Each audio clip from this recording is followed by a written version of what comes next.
covering the important stories the corporate media covers up. I did 5 tours of duty. My first one was Operation Sea Signal in Cuba, Operation Joint Endeavor in Bosnia in 1996, Cuba was 95. I did Operation Joint Guard, which was Kosovo in 1999. I did Operation Iraqi Freedom in 2008 in Iraq. And my final tour was in Afghanistan, Operation Enduring Freedom in 2013.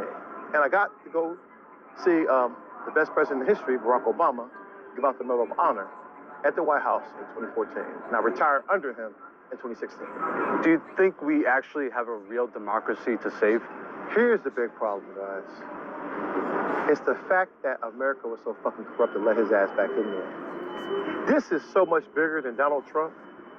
It's the fact that you got somebody that is openly corrupt, openly racist as Trump, and they still bent the knee. That lets you know it wasn't about Trump. He's just the avatar. The country has always been white supremacist. This is the country I grew up with. I remember these white people losing their mind when I first moved in our apartment building in California. You know, called me the horror ER, said I was bringing down the property value. That hatred has always been there. I couldn't leave base in Fort Leonard Wood because of the racism. You know, they didn't want to rent to me in Indiana because of the racism after I did fucking 4 tours for the country. And so now I'm like, you know what? Fuck it, right? Let that shit burn. I don't think someone as corrupt as Trump and his administration are giving up power. I just don't believe that at all. Because the moment he gives up power, his people go to jail. Stephen Miller's going to prison. Everyone who's been doing all the Navy guys who killed those Venezuelans, them are fucking war crimes. They will hang for that shit. They will spend the rest of their fucking life in prison for killing these people.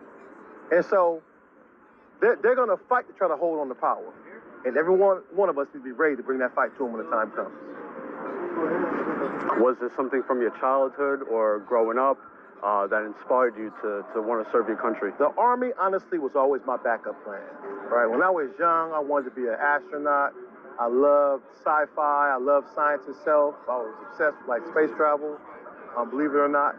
But really, when I started going to different schools, my junior high school was heavily white, so dealt with a lot of open racism, a lot of fights. But really, I joined the Army because of the LA riots. I was just tired of the violence, tired of getting shot at for free. Just tired of, I honestly believe that I had a better life expectancy as a soldier than I did in my own neighborhood. And so I just left. I think I probably was a recruiter's dream. I walked in, said, I'm ready to go. One last question. What would be your message to current soldiers, ICE agents, and National Guard that are being ordered to do illegal, non-constitutional things on a daily basis?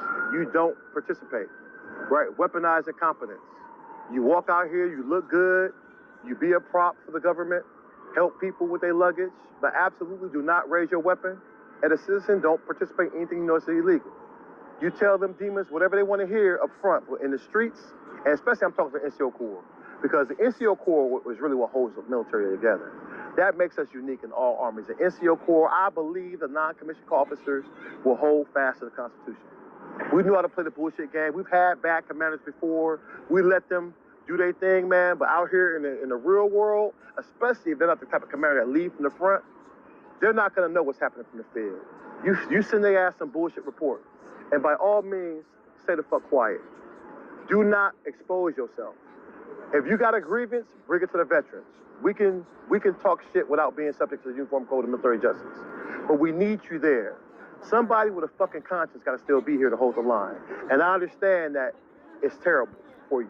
It's terrible to see people, it's terrible to see democracy burn around you, but you really are a last line of defense. And for you kidnappers known as ICE agents, understand this. You will never be fucking forgiven for your crimes, ever. The soldiers, I can understand, they took an oath. They're duty bound to be there. They can't just quit. You could fucking reclass tomorrow and go work for FEMA or do something else. If you choose to put a mask on, if you choose to send people to concentration camps, if you choose to do that shit, you will be a mortal fucking enemy forever.